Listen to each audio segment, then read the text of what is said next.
Drawing রুমে বসেছিল মোহনা। তখনই শাশুড়ি চিৎকার করতে করতে আসে। কি বউ এনেছে আমার ছেলে, সারাদিন খালি শুয়ে বসে দিন পার করে দেয়, এখন মহারানীর মতন বসে আছে। মা, আপনি এত চিৎকার করছেন কেন? লোকে কি বলবে? লোকের কথা শুনে তো তোমাকে এনেছিলাম, এবার লোকও একটু শুনুক আমার গুণধর বউর কীর্তিকর্ম। সে রান্নাঘরে করে এসেছে এক কাণ্ড, আর এখন মহারানীর মতো বসে আছে সোফাতে।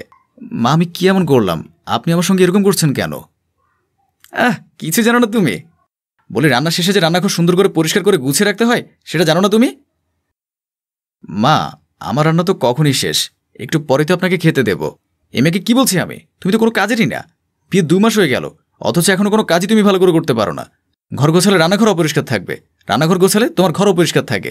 কি মেয়ে তুমি, বুঝতে পারি না মাঝে মধ্যে। মোহনা কিছু না বলে সোফাতে বসে ফোন দেখতে লাগলো।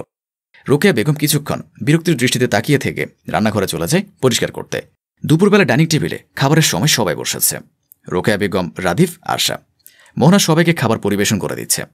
রোকেয়া বেগমের কাছে যেতে তিনি রেগে বললেন, বৌমা, তুমি জানো না প্লেটে খাবার পরিবেশন করবার আগে প্লেটের পাশে পানির গ্লাস আর লবণের বাটি রাখতে হয়? কোথায় সেসব? শুধু ভাত নিয়ে এসেছো প্লেটে দিতে? মা, আমি জানতাম না, দাঁড়ান আমি নিয়ে আসছি। এ বলে মোহনা রান্নাঘরে গিয়ে লবণ নিয়ে আসলো। রাদীপ খাবার মুখে নিতে পানি খেলো সঙ্গে সঙ্গে। তুমি এসব কি রান্না করেছো মোহনা? এত ঝাল কেন দিয়েছ?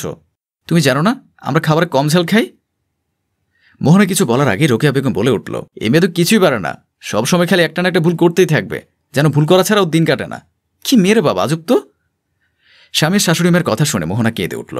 বাবার বাড়িতে সে বড্ড আদরের ছিল, শ্বশুর বাড়িতে এসেছে, কাজ করছে, কিন্তু কিছুতেই যেন শাশুড়ির মন পাচ্ছে না।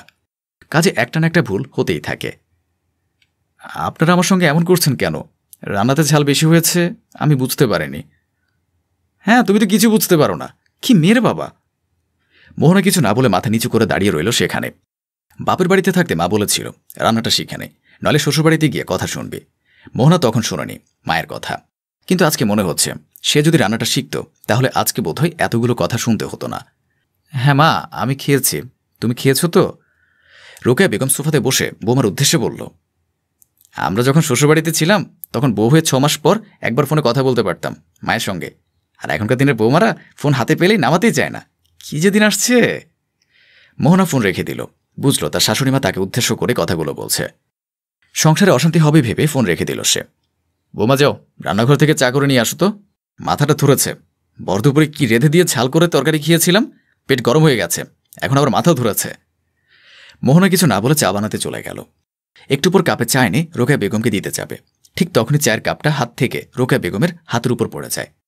গরম চা হাতে পড়া মাত্রই রোকেয়া বেগম বসা থেকে উঠে পড়ে।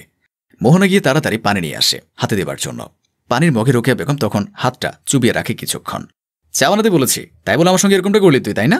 গরম চাটা একেবারে হাতে ঢেলে দিয়েছে। উফ, চলে যাচ্ছে রে, তার তোকে দেখাচ্ছি মজা আমি।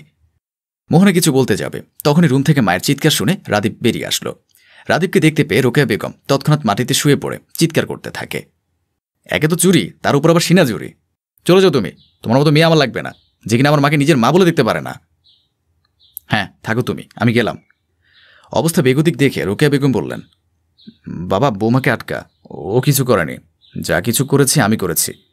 হ্যাঁ, এটা সত্যি যে আমার হাতে চা পড়েছিল, তবে বাবা সেটাও ইচ্ছে করে করেনি, কিন্তু আমি ভেবেছি বোধহয় ইচ্ছে করে করেছে, সেজন্য তোকে সব বলে ভেবেছি ওকে 2-4টা কথা শোনাবো। কিন্তু বাবা, অবস্থা তো বেগতিক, তুই ওকে মারলি, বাড়ি থেকে বের করে দিতে বললি, এটা তো বেশি বেশি হয়ে যাচ্ছে। কি মা, এখন বললেন সত্যি কথা? মা, তুমি মোহনার সঙ্গে এরকমটা কি করে করতে পারলে? রোকেয়া বেগম লজ্জায় মাথা নিচু করে রেখে বললেন, তোর বউ কোনো কাজই পারে না, যাই করতে বলি সে কোনো না কোনো অনর্থ করে, সেজন্য রাগ হচ্ছিল আমার। আর আজকে চা ফেলার জন্য আরও বেশি রাগ হয়েছে, সেজন্য করেছি। কিন্তু বাবা, আমি আমার ভুল বুঝতে পেরেছি, আমার এটা করা একদমই উচিত হয়নি। মা, তুমি বুঝেছ? মানছি মোহনা কাজ পারে না, সবসময় ভুল করে, তাই বলে ওর সঙ্গে তোমার এরকমটা করা উচিত হয়নি। কই, তোমারও তো মেয়ে আছে, ও তো বেশি কাজ পারে না, ওকে পারতে তুমি এরকম করতে? ওর সঙ্গে যখন পারতে না, তাহলে প্লিজ মোহনার সঙ্গে এরকমটা করো না তুমি। ও বাবার বাড়িতে রানীর মতো থেকে এসেছে, ওকে মানিয়ে নিতে একটু সময় দাও, সময়ের সঙ্গে সঙ্গে সবটা ঠিক হয়ে যাবে। রোকেয়া বেগম লজ্জায় ছেলের সামনে দাঁড়াতে পারল না।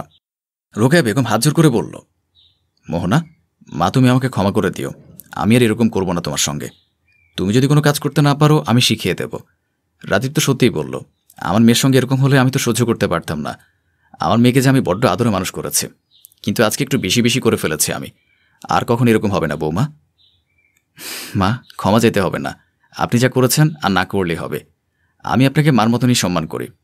আপনি একটু আমাকে ভালোবাসবেন, আমার করা ভুলগুলো শুধরিয়ে দেবেন। দেখবেন আমি একদিন আপনার মতো পাক্কা গিন্নি হয়ে যাব। মোহনার কথা শুনে রোকেয়া বেগম হাসি মুখে মোহনাকে বুকে টেনে জড়িয়ে ধরল। রাদিফও হাসল ওদের মিল দেখে।